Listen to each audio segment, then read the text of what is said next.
Well, let's get things underway as we wait for a few of our other speakers to join us as well. And I might start with you, James. What do we know about the current situation or where things stand at the moment in what is obviously a very fluid circumstance in Ukraine as Ukrainian forces have broken out in the north and are pushing the Russian invaders, in some cases, back to the original borders? Yes, I mean, obviously, it has been the most extraordinary news over the past few days. And just sort of watching it. I mean, it's always difficult for judging anything like this at a distance, and knowing exactly what's going on. And I think, as we'll probably be talking about, I mean, I think there is this danger that, as exciting a development as this is, that it's still a very long way to go, and there's all sorts of elements that we'll have to take into account. But I mean, just watching what we've been seeing over the past few days, at least, it seems incredibly positive.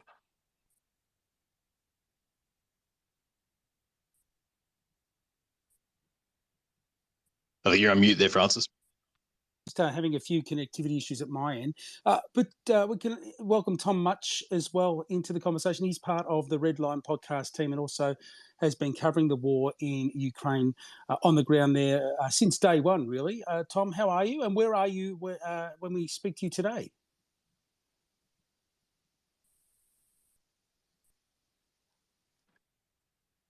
I think you're muted as well, Tom. Tom, hear us there. You might need to come off mute. Well, we can, there he is. Hi, Tom. Where are you at the moment? I'm in Kiev right now. Give us a sense of what the feeling is in the country itself with news of the offensive in the north and the recent successes, and whether there's a tangible sense of progress there and excitement. What can you tell us about what the feeling there is in the Ukrainian capital?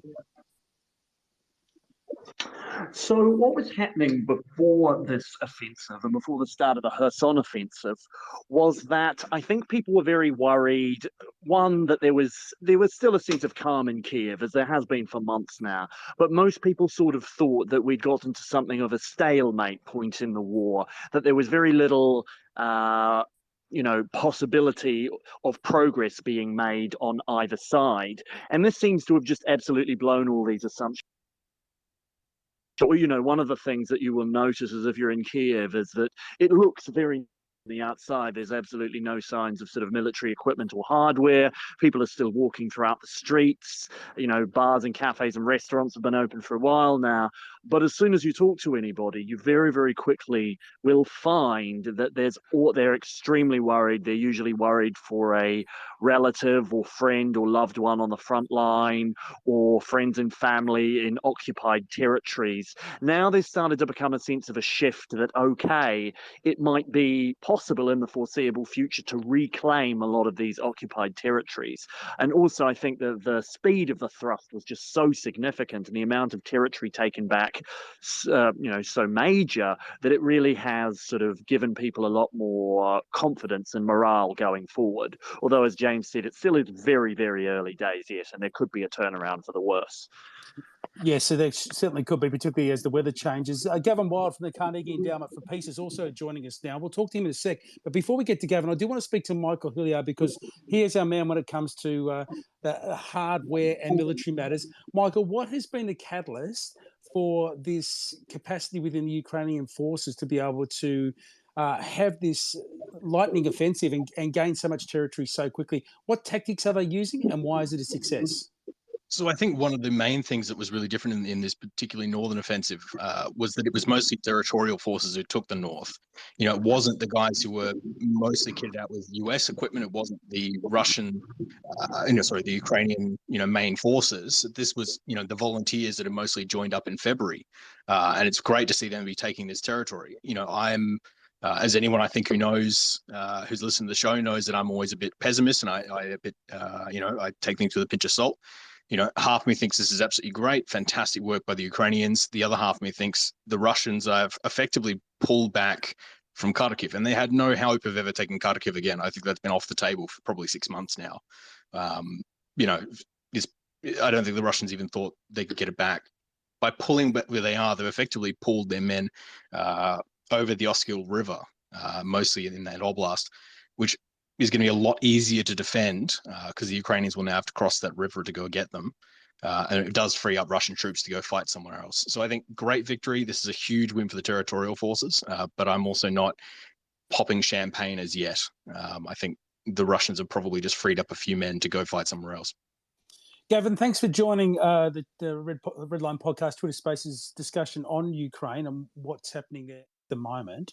So it's about 230 odd days since the war started. If we had a look at Putin's original war aims relative to where he finds himself now, how far away from the war aims that drove this invasion is he at the moment? So I would say probably further than ever. And I mean, in a lot of ways, even the premise of who's winning this war, is Ukraine or Russia winning this war, it's important to zoom out a bit and kind of look at the fact that this turmoil has been bubbling since at least as early as 2013, 2014. And so I think it's early to state that certainly that Ukraine is necessarily winning, although since this conflict, has been so protracted, and there's not yet a world in which there are not going to be extreme tensions in and around Donbass and Crimea, and the prospects for, a terminal point or a ceasefire negotiated settlement look more distant than ever.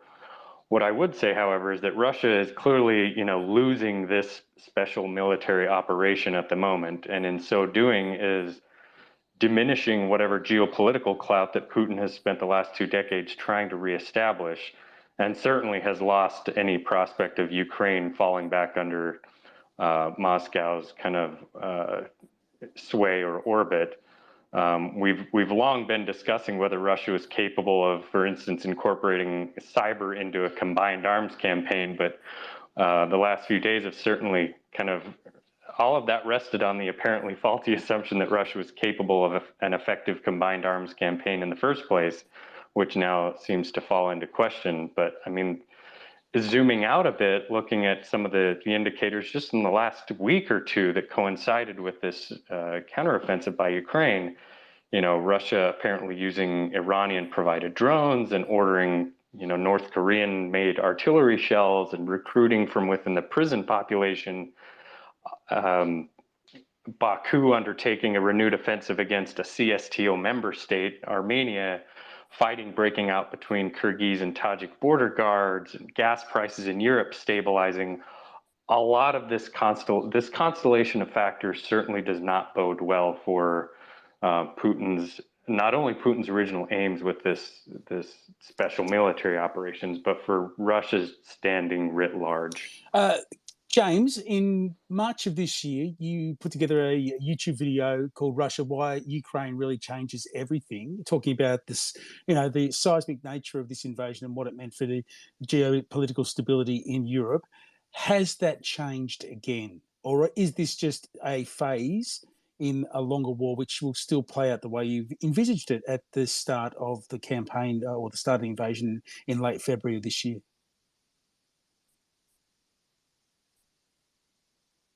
I think this is one of those things where we'd really be moving into the what happens after this war.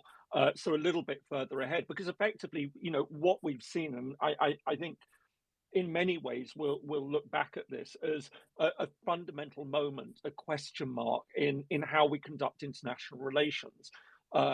Because, as my argument was, look, we've seen all sorts of actions over the past 20 years, 30 years indeed, where the rules of sovereignty, the ideas of intervention that were put in place after the Second World War have gradually been breaking down. And this, as I argued, was the most fundamental seismic shift in those rules that we've seen in, well, what's coming up now for 80 years. We've seen it dented with interventions or invasions, let's call them what they are, in places like Iraq, in Kosovo, in Afghanistan. But as I argued, those ones sort of, if you think there's 3 big ideas of territorial integrity, sovereignty, independence of states, that those other invasions had damaged 2 of those. This went all out and went against all 3 of them. So I think that this is one of those things that at the end of this, there will have to be a reckoning about this, and there will have to be a real discussion about how we're going to discuss international affairs, sort of looking ahead, because this really has shaken everything up. And, you know, we're really staring at the option of, do we try and rebuild that post-Second World War system, you know, of international law? Or are we heading towards a more 19th century realpolitik, might makes right? And I think that certainly pushing back Russia on this, a Russian defeat might start opening up the you know, people to say, well, look, how do we try and get back to a more rules-based international system? So a little bit ahead, I think, of where we are at the moment. But you know, these are the sorts of discussions that I think we'll hopefully be having. Tom, there in Kiev at the moment, talk to me a little bit about how Ukraine has, from your understanding, being on the ground there, has shaped its tactics in its approach to dealing with Russia, particularly in the north, having this success, and what they've learned from the campaign so far in how to deal with what seemed like an overwhelming show of force by the Russians at the start of the war.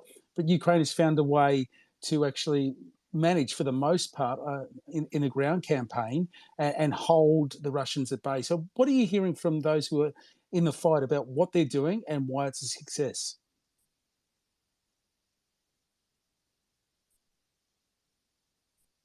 Tom, you might be on mute again. You might need to unmute yourself. So there we go. I'm back here. So it's changed quite a lot as the war has gone on, really. So if we go back into February, even at the start, actually, it's worth going back to before the invasion began, because there was quite a strange series of events that happened in that we saw there really wasn't a huge amount of preparation going on. There was very little in the way of sort of stockpiling for civilian essentials. There really wasn't much planning in terms of where people could go in terms of bomb shelters and stuff like that. There was nothing massively prepared. Looked like a lot of people had sort of, you know, like ostriches, sort of put their heads in the sand. We saw this in Kiev. We also saw this in Mariupol. And so I think everyone was very worried that they were just going to get absolutely steamrolled. Now, one thing that happened, and that the importance of this can never be understated, is that as soon as the war broke out, it very, very quickly became a whole of nation effort. So you saw, you know, young men and women signing up in their absolute thousands to join territorial defense units, to join National Guard units. You would see, I remember I spoke to one senior Ukrainian official who said, look, a lot of the information that we got from places like targeting our artillery, for instance, didn't come from anyone professional in the army. It would come from local taxi drivers who would drive around near cities that were either occupied or very near occupied districts, and they would film Russian movements and send them right to us. There was one example early in the year in Mykolaiv where a farmer was able to spot a bunch of Russian armor and tanks on a plot of land that he owned, sent the coordinates of that to the local Ukrainian artillery, and they just managed to destroy dozens of vehicles in a day, severely damaging the push towards Mykolaiv. And as we know, Mykolaiv never held and has been one of the kind of fortresses of the south. Now, as the war has gone on, it's gotten a lot less scrappy, but it's turned into a lot more of an attritional campaign, as people know. So now what people are talking about is how fast they can sort of, first was the moment when, during the battle for Severodonetsk, when they had to mainly switch from the use of old Soviet artillery, ammunition, and guns into basing their artillery strategy mainly on the new Western sent weapons. That was a very big moment. So a lot of this was about how they could get their logistics optimized and also how quickly they could get their forces trained up on all of these new weapons. And it seems to have gotten to a point where there's enough sort of critical mass now that the Ukrainians are able to take the initiative on the fight, both with the large amounts of military personnel that they have trained up and who are currently in the pipeline being trained, not just in Ukraine, but overseas, for instance, in the United Kingdom as well, and in the amount of Western weaponry and ammunition that's arrived. Michael, the Western weaponry and ammunition has been no doubt critical. And the HIMARS rockets, for instance, have, it seems, given Ukraine an edge that it didn't have at the start of the war. What other weapon systems and technologies are they using? And has the United States become more involved in providing intelligence that is actually directly assisting Ukrainian forces to locate and destroy their Russian enemies? Well, it's not just the US. The EU is very, very involved in this as well. Even just on a cyber front, and I'm sure Gavin could probably go further into this, but they've made deals with everyone from Slovenia to Poland to the UK. Even Australia has sent a handful of armored vehicles to them to allow mine-resistant vehicles as well. I mean, everyone is sending them equipment, to get them across the line. The interesting transition we're in at the moment is most of the equipment the Ukrainians were sent by NATO forces in particular were equipment stockpiles kind of that just sit around in Europe because, just in case a Russian invasion kicked in. Now we're getting to the point where if we were to keep this level of production up and keep sending the Ukrainians this much weaponry, it will require reissuing these weapons, effectively giving them brand new stuff, which I think the Americans will happily do, and that will keep still going. But yeah, it's definitely going to be a moment for some of these other European nations that they're now digging into not just their like rainy day NATO stockpiles, but their actual stockpiles or having to order some. Obviously, the radar's been huge. Some of the communication stuff's been huge. The man pads have been absolutely game changing. And again, we knew this from the war in Afghanistan, that effectively the Mujahideen being given surface-to-air missiles and shoulder-based cannons effectively was one of the huge game changers in that one as well. So yeah, it's been, the weaponry has been absolutely game changing for the Ukrainians, but I think a lot of this also has to, a lot of the wins here has to be given to the Ukrainians as well. They have fought tooth and nail on this one and with good morale and been working together, taking advice and really working on this one. So yeah, it's, the weaponry should still keep going. It has made a difference, but I don't think we can just put it to the weapons. Of the Ukrainians have done a damn good job fighting as well. Gavin, Michael's talked about the weapons, and I know that you have spoken to Michael on the Redline podcast, the current edition. Everyone should go and check it out, about the cyber capabilities as well, and that particular battle that's going on. For those who haven't heard the podcast yet, give us a bit of an insight into just how sophisticated that is and how effective it's become.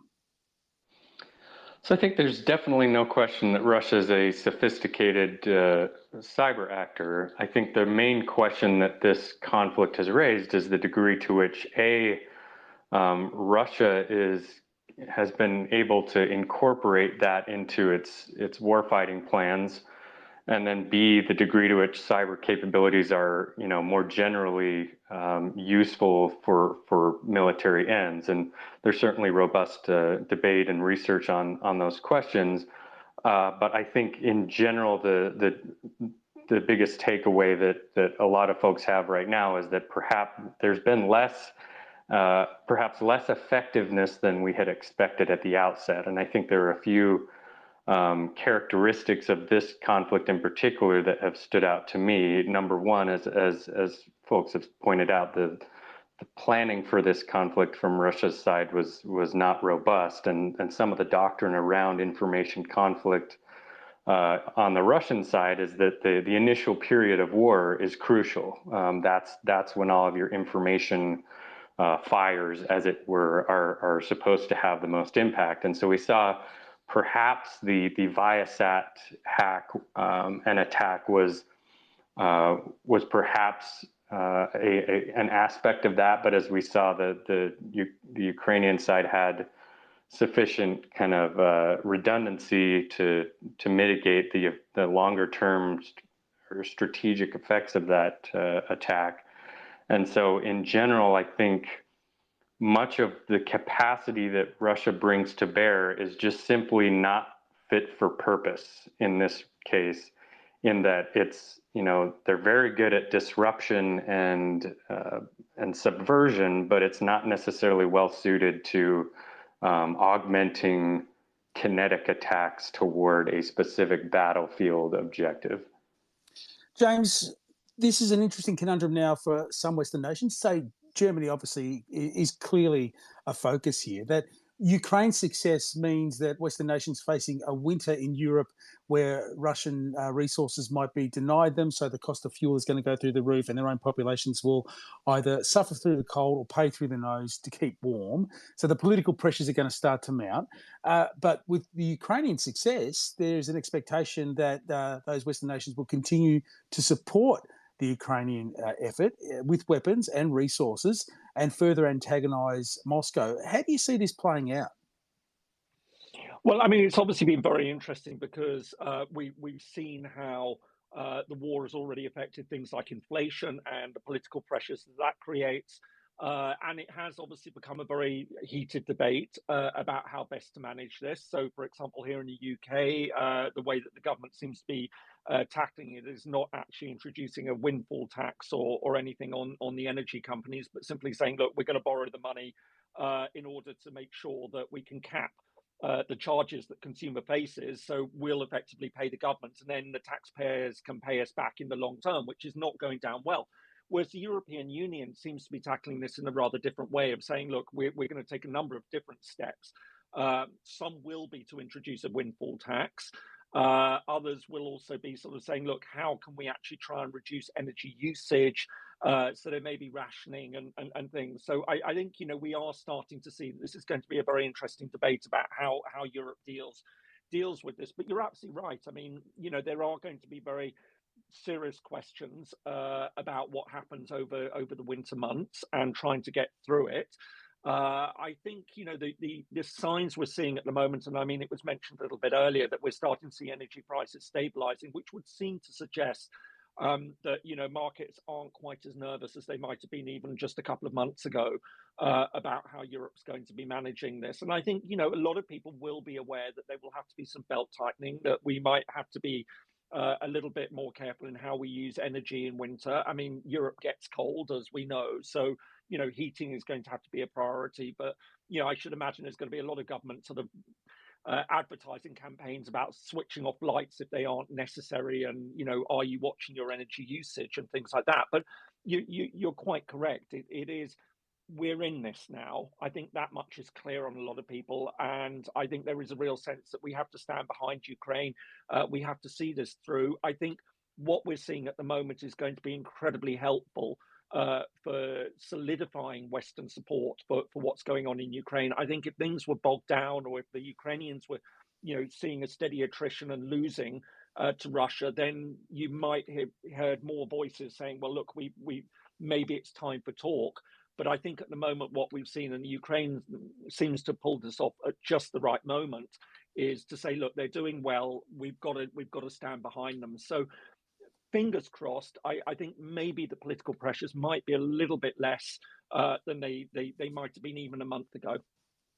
Well, it's an interesting position from Kiev, I'd imagine, Tom, as well, because there's one school of thought that that Ukraine had to make some serious gains, or at least shift the balance of the war at some point before winter set in, to prove to Western countries and its allies in Europe that it can conduct and prosecute the war successfully. Was that the perspective from where you sit, that this particular action in the north and the success that it's brought was actually aimed somewhat at that, to make sure that it shored up European support for what's going to be an arduous winter for everybody in Ukraine? Yes, I think that's a very, very important point to make.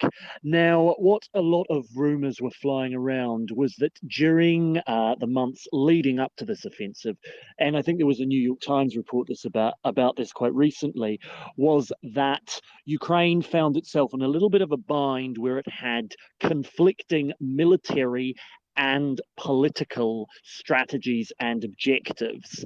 Now, this was when all of the thoughts were that the major Ukrainian assault was going to be in Kherson. And now, as we all know, the Russians moved large numbers of troops and material and soldiers down to Kherson, and they fortified the area extremely hard. And so that any assault would have cost, or any major maneuver assault that attempted to actually retake major pieces of territory, such as the city of Kherson itself, would suffer unacceptably high casualties. However, on the flip side, there was the political strategy of the government, which did need to prove that it could use the Western weaponry and support in order to change the battlefield dynamics significantly and prove that, in effect, it would be worth the West and Europe, taking on things such as huge budget deficits for their energy prices or what have you. Now, it seems that this offensive in Kharkiv has hopefully managed to change the calculus, because the Ukrainians, through what appears to be very, very good intelligence, found a weak point in the Russian lines and were able to prove that they can retake this kind of territory. And not only that, I should mention one other thing, is that the taking of Izium and Kupiansk will effectively make it impossible, probably, for the Russians to mount a really serious assault on Sloviansk and Kramatorsk and take the parts of Donbass that they do not already control in Donetsk region. Michael, what have we learned from these last few months about the real state of Russia's fighting capacity? Because it seems that they're nowhere near as strong as we'd imagined, and if anything, that it's hollowed out from the inside. That the horsepower required to conduct a campaign like they had engaged in and embarked upon just simply doesn't exist. It's something of a mirage, or is that a misreading of the situation? Yeah, it was terribly run logistics at the very start. It was, again, I think, when they came into us in the first week, they didn't go with the usual sort of, Grozny style, turn everything into a car park, because they were hoping that the whole thing would fall apart in a week, and, you wouldn't want to smash the windscreen of a car you're about to steal. But now they're moving to much more artillery-based doctrine, just leveling artillery and firing lots and lots of shells. The only thing that does worry me is when you speak to sort of some military analysts at the moment, they all kind of start to point to a similar situation the Russians were in 1939 when they walked into Finland. And during that sort of 39 campaign in Finland, they did absolutely horribly. Again, poor logistics. They lost bucket loads of men to a small country. It was an absolute travesty for the Russians. But what it did is it got rid of all of their really poor officers and kind of cut the wheat from the chaff in the Russian army. And by the time they hit 40 and 41, they're a much better fighting unit. They're not great, but they're much better than what they were in 39. There is a worry that this may, help the Russians by 39, or sorry, by when we could get back into fighting season next year, because we are heading into a very wet winter. And we're already seeing flooding in the center of the country, which will make any large operations difficult. But yeah, I guess it's difficult to know why the Russians are so, operated so poorly. A lot of people will point to corruption. A lot of people will point to poor weapons, poor management, poor training. But again, there's still a lot of, I don't think this war is, going to be over in 3 weeks. And I think the Russians are kind of hoping that a political settlement may be reached rather than a military one, because I think any sort of military settlement is probably completely off the table at this point. I don't think the Russians have the strength to be able to take Odessa or even the major cities. And I don't think, Ukraine would have to be really, really bold to be able to take, all of Crimea and Donbass and whatnot back.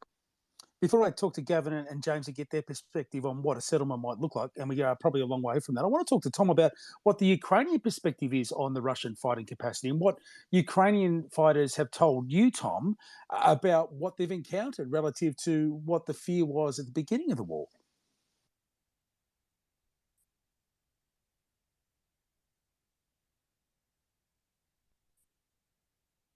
Are you on mute, Tom?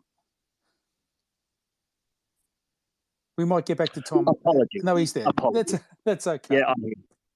All right. So what I was saying is that at the very beginning of the war, the Russians were still seen as this they had this sort of mystique to them, that this army was more or less invincible, and that it was just a matter of time before, they were ground down by overwhelming numbers or firepower. However, what quickly became apparent was that the Russians had planned this extremely poorly, that the troops that the Russians were sending in didn't really have the will to fight in the way that the Ukrainians did, and that morale comparative advantage soon became very, very noticeable. Now, when this started to change was when we got into about late April and May, and the Russians started using this sort of overwhelming artillery advantage. Now, factors like morale don't really matter so much when it's just artillery fighting against artillery. And with the Russians having, many, many, many more guns and much, much higher ammunition supplies, this meant that the Ukrainians started to worry that eventually they just would be ground down. Now, the introduction of Western weapon systems such as HIMARS started to change this, because they meant that you could target the ammunition depots and the logistics hubs and severely cut off that flow of artillery ammunition that was needed for that sort of, kind of just indiscriminate bombardment campaign where the Russians would level a town like Popasna or Mariupol and then sort of move into the ruins, so to speak. So I think it comes down to the Ukrainians have always said that sort of soldier for soldier, they will always outclass the Russians on the battlefield. However, it comes down to equipment, and that's why the Ukrainian messaging has been so strong that all we need is weaponry, and then we can take care of the rest of the fight for ourselves. Which is at the moment proving to be the case. Okay, Gavin, I want to hear from you another scenario here. Is it possible that the success that Ukraine's enjoying at the moment means that Putin will be tempted to indulge in escalation, whether that's using, for instance, tactical nuclear weapons on the battlefield to change the shape of things, or some other tactic, which we're kind of seeing already with the consistent attacks on civilian infrastructure heading into a cold winter, in order to wrestle back some momentum and some control? What's the greatest fear about what an escalation or a change of tactics could look like? Yeah, I mean, that's a great question. You're certainly seeing folks discussing and scrutinizing Russian doctrine, certainly around the use of non-strategic nuclear weapons. I think the consensus is that's worth bearing in mind, but it's not a likely scenario. But certainly watching what they've done to some of the dams and infrastructure, kind of salting the earth on their way out, as it were, of some of these areas in Donbass as they retreat, certainly doesn't, bodes poorly for how, graceful their losses, they're going to take their losses. One of the other inhibiting factors I would point out is, the Kremlin's put itself in a bit of a box in how the lexicon it's used around this war. By failing to actually use the terms like war, it's tough for us on the outside to kind of divine from strategy documents and doctrines their degree of adherence to those documents, because in this is really very improvisational compared to how we've tended to look at wartime planning and strategy. And so I do think there's reason to certainly be wary of the Kremlin's intentions and how it plans to escalate. But at this point, I think, discussion around tactical nukes is probably an unlikely scenario. Although, that assumes that Putin maintains this kind of bounded rationality that he seems to have deployed thus far.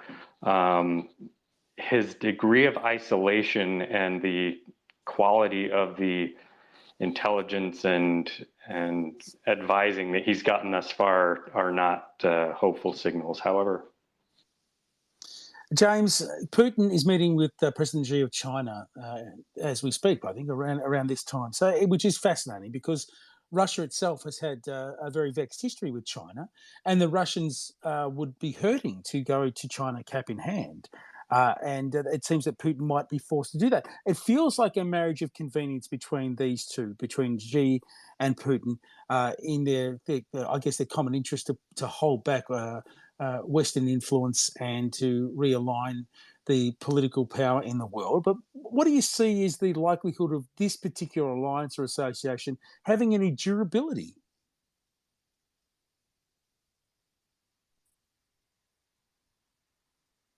James, you might want to take yourself off mute. Good question. I mean, I think the just to quickly on the previous point though, I think obviously there is a lot of nervousness about where things are going to be going. And some of the discussions that we've seen this week, and in past months, but certainly in the past sort of week, 10 days. I mean, it was noticeable, for example, John Bolton, who, for better or for worse, is an interesting, has got interesting positions on US foreign policy. He openly talking about the use of tactical nuclear weapon, which at the moment just sounds absolutely outlandish. I mean, this couldn't actually happen, but this is something that, for example, sort of I've been given quite a lot of thought to, and it is something that I think is a very worrying potential prospect. And it sounds completely outlandish to us because I think, very much in the West, we're very concentrating on the idea of strategic nuclear weapons that take out cities or multiple cities. And of course, you do have a much smaller class, this idea of tactical nuclear weapons. And I think, that would in many ways could be used as a shot across the bows, which would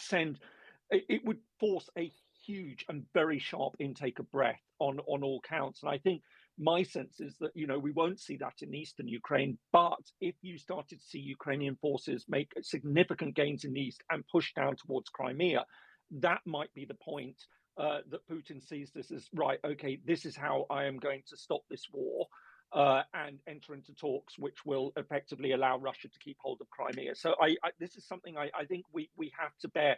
It does seem very dramatic. It does seem, scaremongering to talk about this. But I think, as I say, we must get away from this idea that a nuclear weapon, and it would be huge. Let's not, gloss over this. It would be enormous. The first time any sort of nuclear weapon had been used in a combat situation since 1945. But I think it is something we have to be a little bit aware of. On the other question of Russia and China, I mean, who knows where this is going? I mean, China, it will have been a very convenient relationship in some ways building up with Moscow. But at the same time, I mean, China's got a very different relationship with the outside world than Russia. China, it is antagonistic, but it's not at war with us as far as we can tell. And so I think she will obviously be looking at this relationship. It's certainly a relationship of unequals, that much we know. And so, as I say, I think China will just be watching very, very carefully. And the point I made earlier about a complete rethink of international rules at the end of it, maybe that's something that the West and China will see as well. Look, Russia has hopefully been defeated in all of this, and we need to have a new conversation about how we manage all sorts of different issues. So I think it's actually also in the West's best interest at the moment, worried about China, of course, but obviously keeping up a line of communication there, which can, allow you to jettison Putin if it looks expedient to do so. I want to talk to you, Tom, about the feeling heading into a winter in Ukraine and the fear that success might actually bring calamity, in the sense that, as James and Gavin and Michael have spoken about, Putin might escalate in a way that makes life even tougher for Ukrainians. Is there a sense, while there's elation with success, a foreboding of what might be the response? Well, yes. But, and it's a very big but, I'll qualify that with saying that Ukrainians have been told about expecting the worst for a very long time now, and the worst just doesn't arrive.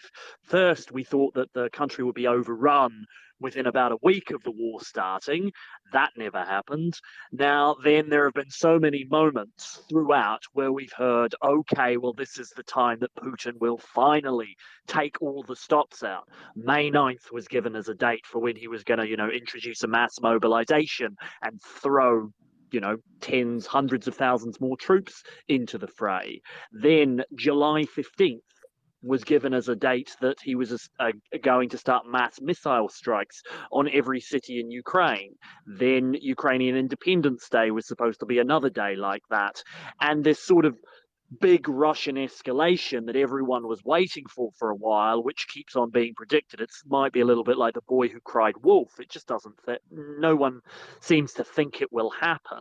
And I think there is a sort of a sense that Russia has at this point sort of done its worst, and there's not much worse that they can actually do. And if they did really have an ace up their sleeve, they probably would have played it by now. Now, what people are concerned about is no one, I think, is really thinking about tactical nuclear weapons. Not that they're not aware they exist, but that sort of is thought of a bit like as an act of God that nobody can control. However, what people are starting to be worried about is strikes, for instance, the one in Kryvyi, or strikes on the communications and electricity infrastructure in Kharkiv.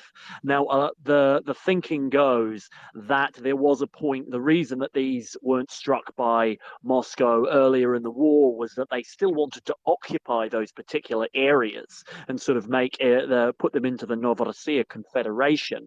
Now they seem to have given up on taking much more territory than they hold already, and so they are now willing to take those strikes at critical civilian infrastructure. And people are starting to get very, very worried that that is what might happen, especially as we go into the winter months. It could be a very tough winter. Michael, just to finish, a couple of questions because we are running out of time. Putin, Moscow, the iron grip that he's had on the country for the better part of 20 years. In the West, there's this sort of ripple through the chattering classes and through the mainstream media and the heritage media that there might be some sense of disquiet and pushback about Putin's handling of the war. Do you think that's real? And do you think there's any real chance that he's in any way in danger of losing his position in the Kremlin as a consequence of the conduct of this war? I think it's obviously really hard to know. You know, there is some discourse that comes out about this, and I think it's very controlled discourse. I mean, the guys that you usually see, you know, calling for Putin's arrest are, you know, kind of fringes of Russian politics, and quite often aren't taken incredibly seriously. In fact, then, you know, they might even be pointed to as a way to galvanize some of the very, very pro-Putin guys and say, look, the opposition is like this.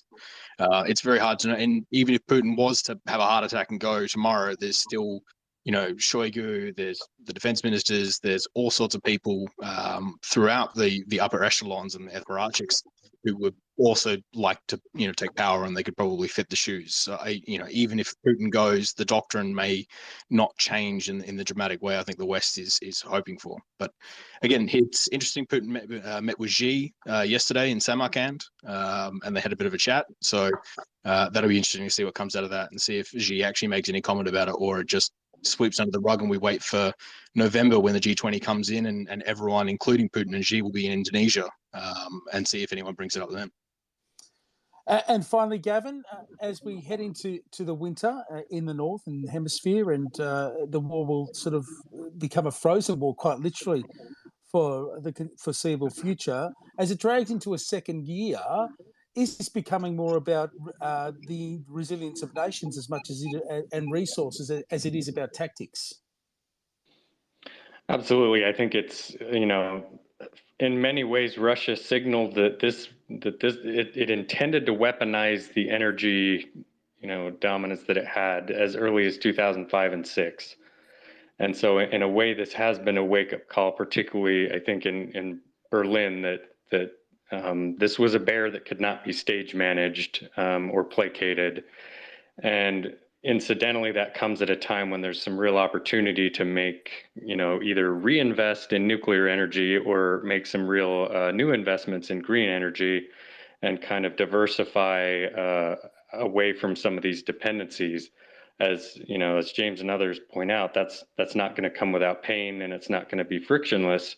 But I think it was a conversation long in coming that's now kind of at the fore.